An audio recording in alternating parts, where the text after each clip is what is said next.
আমার লাইভটা দেখছো অবশ্যই কমেন্টে জানিয়ে প্লিজ। আর সবাইকে অনুরোধ করছি প্লিজ ঝটপট করে লাইভে জয়েন হয়ে যাও। কোথায় গেল আমার প্রিয় সকল বন্ধুরা, সকল দিদি ভাই দাদা ভাই, সবাই কোথায় গেলে, সব ছোটো ছোটো ভাইরা সবাই কোথায় গেলে প্লিজ ঝটপট করে লাইভে জয়েন হয়ে যাও। প্লিজ কিছু কমেন্ট করো, তোমাদের কমেন্টের অপেক্ষায় আছি। প্লিজ কিছু কমেন্ট করো।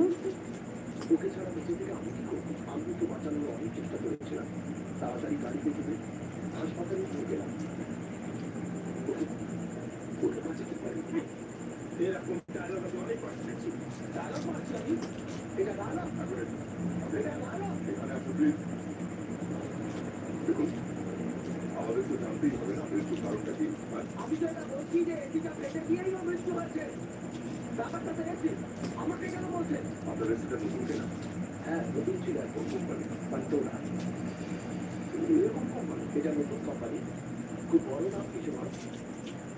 আপনি অর্ডার করলে ওরা এসি বানিয়ে দেয়। তার মানে হলো আপনি এসিটা তৈরি করেছিলেন?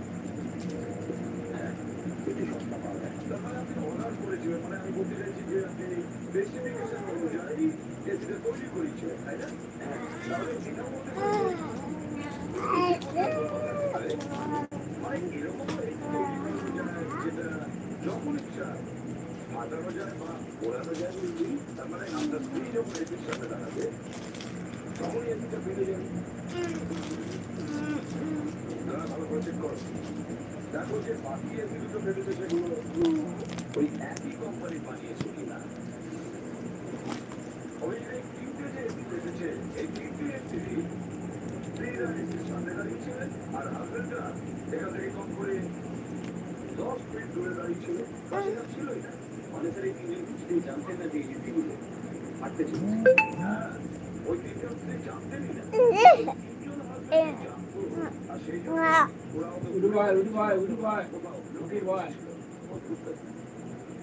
এসি ব্লাস্ট করে মানুষ মারা গেছে। সেদিন হয়ে গেল না আবার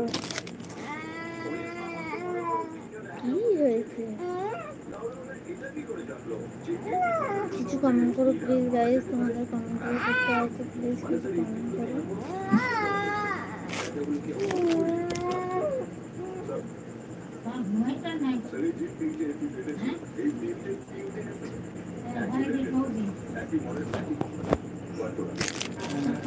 ক্যামেরা হ্যাঁ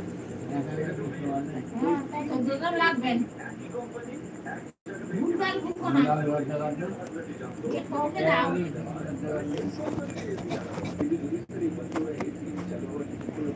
প্লিজ কোথায় গেলে সকল আমার প্রিয় বন্ধুরা প্লিজ কিছু কমেন্ট করো। শোনা হাত দিয়ে না প্লিজ প্লিজ গাইস, তোমার সবাই কোথায় গেলে?